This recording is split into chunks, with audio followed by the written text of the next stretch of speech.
Bu Notebook LM. Bu nima deb so'rashingiz mumkin. Bu Google kompaniyasiga tegishli bo'lgan aqlli bloknot desa ham bo'ladi. Buni nima uchun ishlatish kerak? Ba'zida sun'iy intellektlar javob berganda to'g'ri javob beradi, lekin aylanib boshqa tomonga ketib qoladi.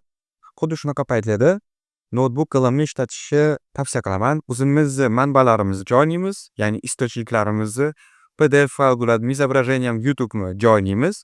Joylaganimizdan keyin o'sha berilgan unga informatsiyadan chiqib ketmaydigan darajada sizlarga u javob beradi va har xil yana funksiyalari bor. Kelinglar hozir o'shalarni ko'rib chiqamiz. Eng katta pluslardan biri, agar sizlarda sessiya bo'ladigan bo'lsa, bu yerga hamma ba'zi savollarni bazasini olib, bu yerga yuklab va javoblarni ba'zilarini ham yuklab, bu yerda test avtomaticheskiy demak yaratishni bosib, avtomaticheskiy qilishinglar mumkin va boshqa prezentatsiyalarni ham qilishinglar mumkin, infografika ko'rishinglar mumkin. Sizlarga shuni tavsiya qilaman. Yana bitta narsa, bu yerda sizlarning danlilaringlarni sun'iy intellektda o'qitish uchun ishlatilmaydi. Ya'ni sizlarning danlilar konfidensialniy qoladi.